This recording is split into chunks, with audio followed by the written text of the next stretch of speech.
Olá, seja bem-vindo a mais um Universiência, o primeiro programa brasileiro de TV aberta e internet que é realizado por meio de uma parceria entre TVs e universidades públicas nordestinas. Vamos saber o que estão buscando os cientistas pelo Nordeste? Pesquisadores da Universidade Federal do Maranhão analisam a história do trabalho escravo. Cientistas da Universidade Estadual de Feira de Santana, na Bahia, discutem sobre a xenofobia. E veja também, uma pesquisa aponta que o ambiente sonoro pode interferir no ensino e aprendizagem.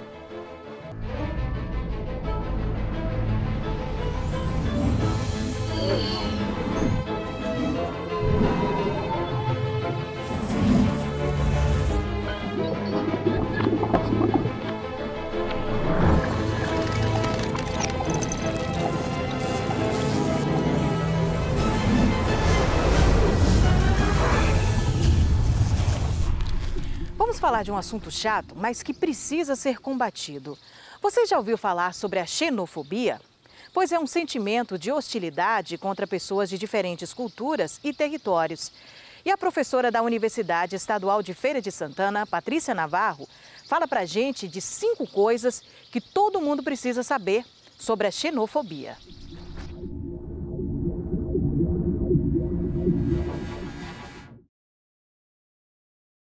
Nós, seres humanos, a gente tem, queria pontuar aqui, a gente tem uma característica que é muito importante, muito relevante, que é a cultura, né? Todos os seres humanos têm cultura, todos os seres humanos são portadores de uma cultura, né? E para que essa cultura exista, o ser humano ele precisa trocar entre si, né? O ser humano, a raça humana, né, precisa dessa troca para existir, né?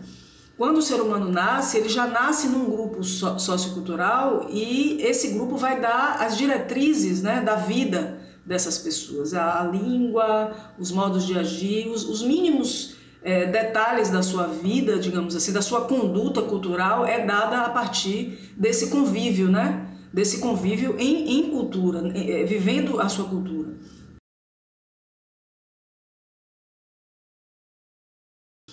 O antropólogo francês Claude Lévi-Strauss, ele tem uma teoria, né, que é chamada teoria da aliança, que vai dizer que o ser humano ele necessita estabelecer contato e firmar alianças e ter alianças com outros grupos para que a sua sociedade possa se perpetuar, né? E aí ele chama a atenção para a questão do tabu do incesto, que é algo presente em todas as sociedades. É a única, segundo Lévi-Strauss, é a única regra que é comum a todas as sociedades humanas, né? Uns em maior grau, outros em menor grau, que é o tabu do incesto. E aí Lévi-Strauss vai dizer, isso acontece para que o ser humano não fique dentro do seu próprio grupo, ele consiga expandir, mesmo que não seja expandir para uma outra fronteira, mas para uma fronteira um pouco além daquela que seria a sua família nuclear.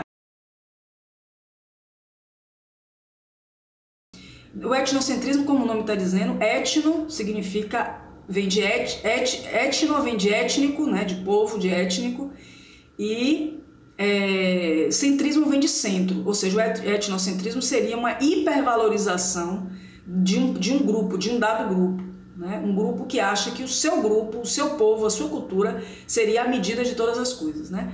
É interessante que a gente diga que todos os povos, todas as comunidades, todos os grupos culturais humanos são em certa medida etnocêntricos.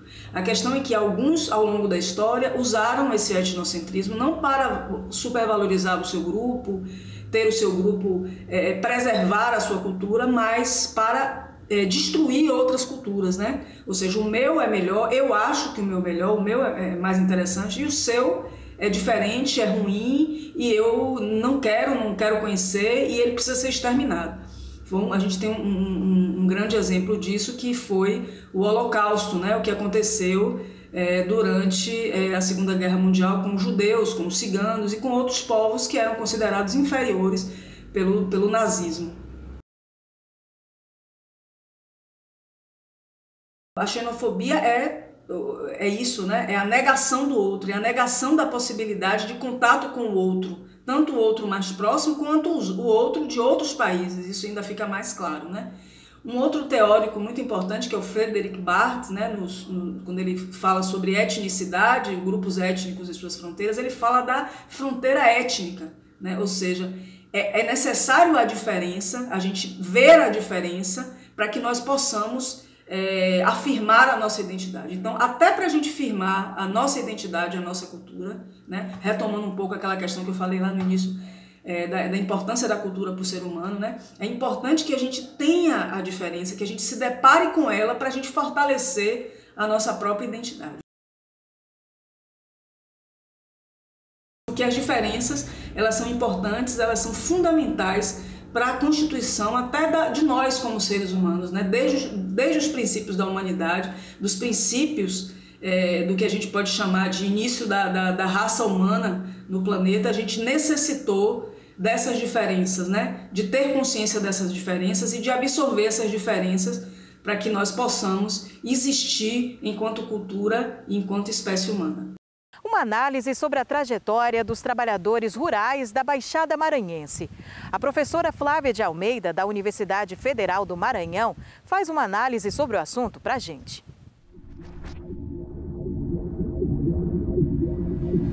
Iniciamos o projeto ano passado, na verdade em 2019, segundo semestre de 2019, e tivemos um impedimento, infelizmente o ano passado, por conta da pandemia, de conseguir fazer o trabalho de campo. Mas o projeto tem um objetivo geral de compreender, a partir da trajetória de vida de trabalhadores e trabalhadoras rurais, práticas comunicativas utilizadas nas redes de aliciamento e denúncia de combate ao trabalho escravo no Maranhão, levando em consideração fluxos migratórios desses maranhenses que saem principalmente da Baixada. A gente já tem pesquisa nessas áreas e hoje a gente está trabalhando nessa perspectiva das leituras, né, do referencial bibliográfico, das estratégias do trabalho de campo, para que assim que a pandemia cessar, a gente conseguir chegar até os municípios da Baixada. A metodologia que a gente está utilizando nesse projeto de pesquisa é a de trabalho de campo, observação participante, a partir da memória e da história oral. Então a gente estudou já o semestre passado, junto aos alunos, vários textos referentes à memória, histórias de vida, narrativas de vida, história oral, e a gente busca agora construir a partir da literatura elementos importantes que contem a história das pessoas. A gente tem essa estratégia agora, porque por conta da pandemia estamos imobilizados, né, de ir para campo. Então a gente tem feito um levantamento documental da Baixada Maranhense para se apropriar mais da região, dos costumes, da cultura, e também fazendo já alguns contatos intermediados pelo movimento social para ir abrindo o caminho para esse trabalho de campo que a gente pretende fazer assim que a pandemia deixar. Se não no final deste ano, de 2021, no ano de 2002, uma vez que o projeto tem vigência até o final de 2022. Bom, esse projeto, embora ele esteja lotado no Departamento de Comunicação, ele é interdisciplinar. Temos lá estudantes de serviço social, ciências sociais, doutorado em políticas públicas da UFMA, historiadores, jornalistas, psicólogos, todos são bem-vindos para pensar nessa temática do trabalho escravo, da migração e dessas práticas comunicativas desses trabalhadores e trabalhadoras.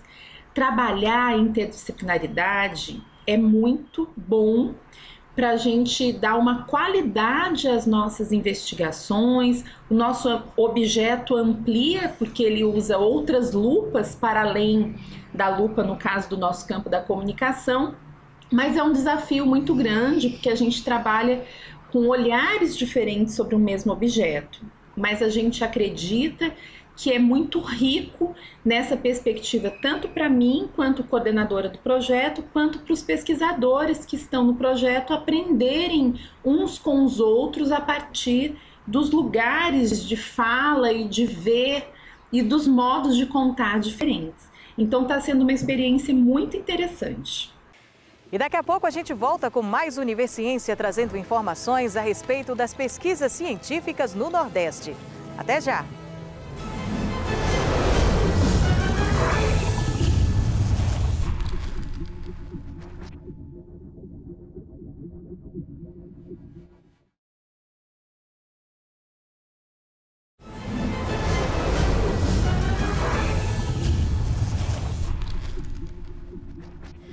Imagine um aplicativo que promete facilitar o registro de ocorrências policiais militares.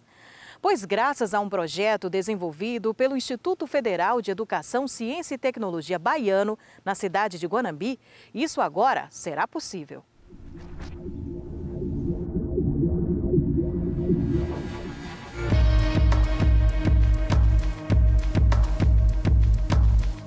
Foi construído um acordo formal entre o Instituto Federal Baiano e o 17º Batalhão de Polícia Militar da Bahia. Esse acordo, ele permitia que nós, equipe de desenvolvimento, conseguíssemos compreender todas as etapas do processo de gestão de ocorrências policiais, né? Desde como ela era gerada até como ela era tratada posteriormente.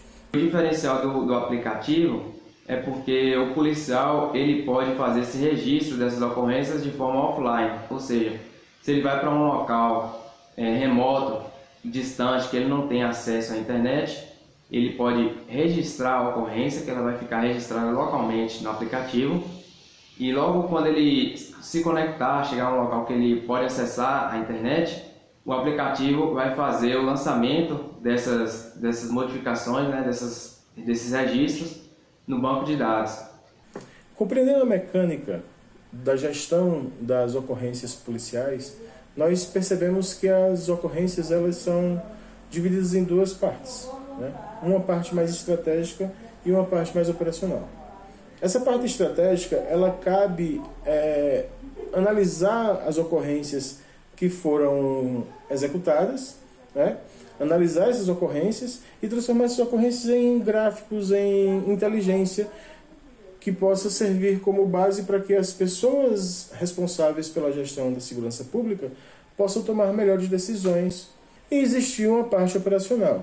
Essa parte operacional é onde o policial em campo ele vai preencher todos os dados necessários de uma ocorrência policial.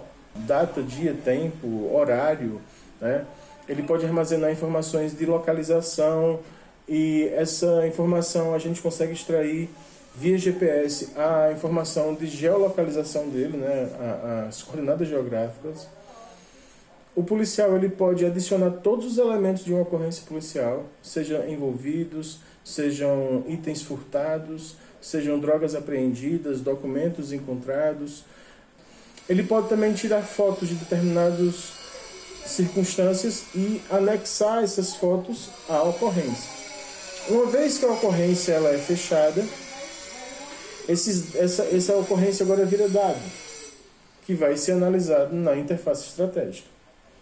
Lá na interface estratégica, tanto quanto no aplicativo, existe a possibilidade de você gerar um documento daquela ocorrência, né? Em determinadas circunstâncias você precisa, por exemplo, em acidentes de trânsito, você precisa gerar um documento a qual alguém, uma testemunha ou a pessoa envolvida precisa assinar. É fundamental que empresas públicas sejam parceiras de entidades de pesquisa como o Instituto Baiano, como a UNEB, como a UFBA, como as universidades por aí afora.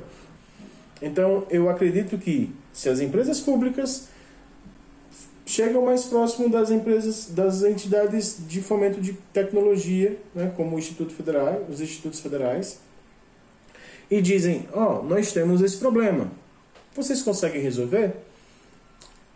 A gente pode tentar resolver. Porém, se a gente não conseguir saber que existem problemas, esses problemas nunca vão ser resolvidos, né? Então, como eu já falei e repito, essa aproximação ela é fundamental. A gente espera realmente que esse projeto, esse aplicativo, ele seja realmente difundido por todo o estado da Bahia, porque é um aplicativo extremamente eficiente e que, como eu falei, vai otimizar os meios operacionais, vai otimizar o emprego do policial na rua e vai dar maior celeridade ao atendimento dessas ocorrências policiais. A poluição sonora é um problema que sempre faz parte das grandes cidades.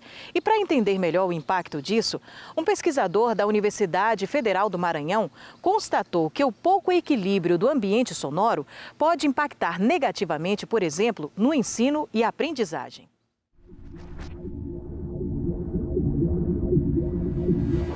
Olá, é um prazer poder estar aqui falando um pouco do nosso trabalho de pesquisa, do nosso grupo de estudos e pesquisa em ecologia sonora, o GEPS, e falar um pouquinho do trabalho da professora Elma com uma pesquisa empreendida no Liceu Maranhense, Trilhas de Sons do Liceu.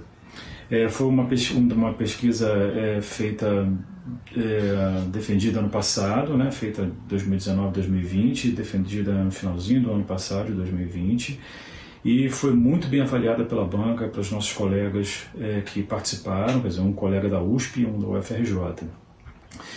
E o trabalho evidenciou que sim, um ambiente sonoro pouco equilibrado influencia diretamente no processo de ensino-aprendizagem, ou seja, na qualidade de ensino construída com os alunos.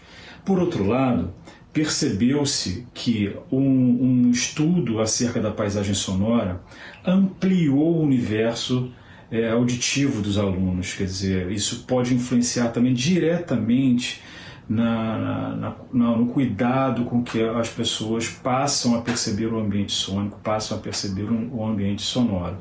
Então foi muito interessante o trabalho empreendido. Os estudos acerca da paisagem sonora têm inter-relações, têm relações com vários campos de estudos. E como podem ser essas relações?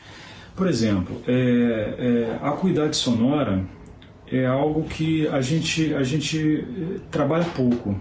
O som ele se dissipa no ar. Então as pessoas às vezes se incomodam com o som, mas logo ele vai passar, ele vai embora. Só que a OMS comprova que níveis acima de 85 decibéis por 8 horas seguidas durante 10 anos leva à surdez irreversível do ser humano. E nós estamos cada dia mais ficando surdos. Cada dia que passa, os níveis sonoros são mais elevados e nós estamos expostos a eles.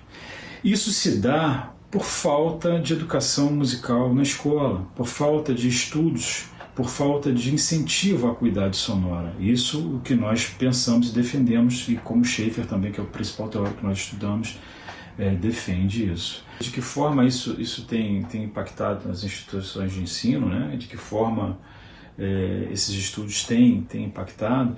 Olha, é impressionante perceber o quanto as pessoas estão desatentas ao universo sonoro. E quando elas têm acesso a algum tipo de informação desse tipo, de que a poluição sonora causa surdez irreversível, que o ambiente sonoro acima de 85 decibéis é muito nocivo, que é quase impossível aprender alguma coisa numa sala de aula com 60 decibéis, 70 decibéis, as pessoas ficam impressionadas e passam a se preocupar um pouco mais.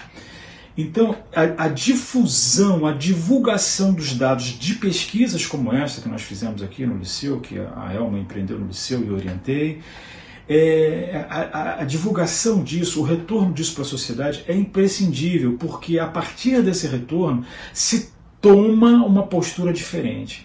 Então é impressionante como colegas de outras áreas, como os alunos, como os pais, como a sociedade como um todo, quando tem a possibilidade de ler um artigo, ou de escutar uma palestra, ou de ouvir um conteúdo na internet, um podcast, ou assistir a um vídeo no YouTube sobre isso, se tornam um pouco mais atentas. Isso já é um movimento muito interessante. E daqui a pouco a gente volta com mais Universiência. Fique com a gente.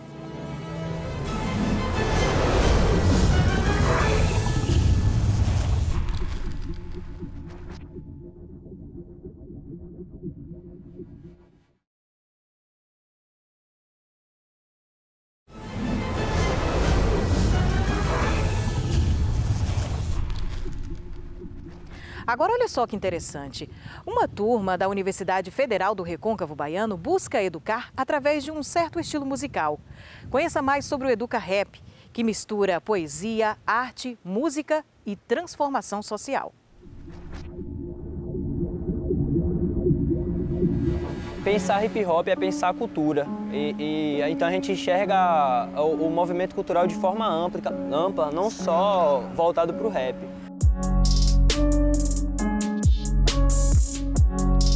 Assim como o hip hop, existem outras culturas, outras artes que são marginalizadas, que são deixadas à margem. nas favelas, na CP ali, na rua, nós é cultura, por isso nós grita, fora ditadura. Esse, assim, é o objetivo do projeto EducaRap, né? Que é oportunizar, visibilizar e agregar, assim, enriquecer a cultura do Recôncavo. Bom, meu nome é Roger, sou conhecido como R-Vance no movimento estudantil e no movimento hip hop da Bahia. E atualmente eu sou apresentador do programa Rap é o Som na Santa Cruz FM, coordenador do projeto EducaRap. Então o EducaRap ele surge lá em 2019, quando ele é oficializado assim, né, burocraticamente. Ele nasce assim 31 de outubro de 2019. E o objetivo do EducaRap naquela época, né, era trabalhar o rap ou hip hop na perspectiva da educação, né, fazendo oficinas de rima, oficinas de grafite, de dança, né, com os b-boys, com as b-girls e de DJ. Só que aí veio a pandemia e a gente não conseguiu realizar essas atividades nas escolas, que era o objetivo principal do EducaRap. E de lá para cá foi surgindo outras oportunidades, né, como estar na Santa Cruz FM e fazer o programa Rap é o Som. O primeiro contato com o EducaRap foi um convite para fazer uma música Fica em Casa no começo da pandemia.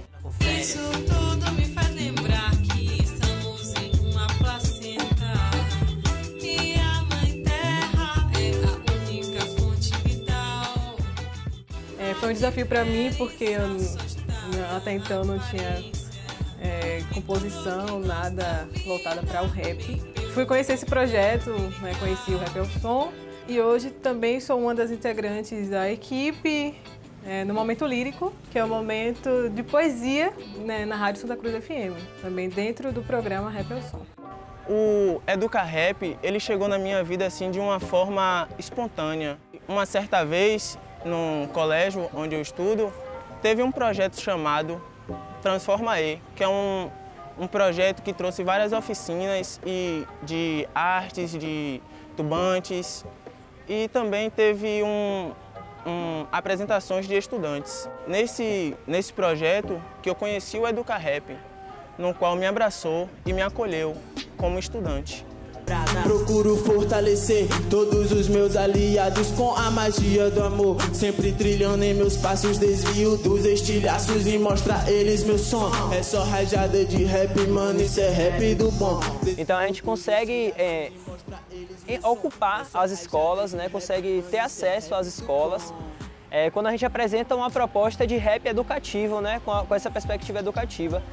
E quando a gente realiza a Batalha da Escola na UFRB, a gente consegue trazer esses jovens secundaristas, esses jovens estudantes, esses jovens de periferia para dentro da universidade, né, para vivenciar esse espaço. Porque a partir do momento que a gente aproxima o hip hop da universidade, a gente está trazendo o Estado para próximo dessa cultura popular.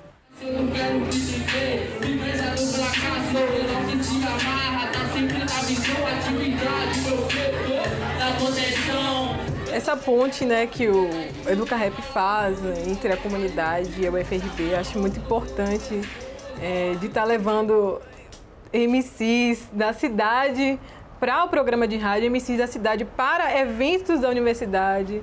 Eu acho essa troca muito importante, fortalecedora, né? Salve família! Boa noite a todos e todas. Aqui quem tá na voz é R-Vance. É importante destacar que no Rap é o Som a gente procura trabalhar temas, né, não só como hip hop, mas como a política, como a educação, como o meio ambiente. A gente busca fazer um programa transversal e é isso, né, interagindo ali com os ouvintes da melhor maneira. Então fica ligadinho com a gente que agora começou o seu programa de rap favorito. Uma vez que a gente tem um programa no rádio, essa ferramenta maravilhosa que ainda é a grande comunicação do mundo, o mundo ainda fala pelo rádio. Então essa abertura que o rádio pode dar para enriquecer a cultura para todos nós, eu acho que é fundamental o rap estar no rádio, na região do Recôncavo da Bahia. Seu MC favorito, apresentador do programa Rap é o Som, aqui na Rádio Santa Cruz FM. Antes eu não tinha tanta vontade de cursar, né? De fazer um curso, de ingressar na universidade. Antes eu não tinha tanta vontade, eu sonhava bem pouco. Porém, depois que o EducaRap chegou em mim, falando assim, olha, você está pensando muito baixo. Dessa forma, eu tive a vontade de querer estudar mais, entendeu? De querer entrar na universidade. Rap corre na minha veia, mano, eu faço fumaça, escrevo dentro de casa toda a minha caminhada, vivendo longe de traças, são sugadores de almas que vagam pelas quebradas. Basicamente isso. E o Universiência de hoje fica por aqui. Muito obrigada por sua companhia. A gente tem um encontro marcado na próxima edição. Até lá!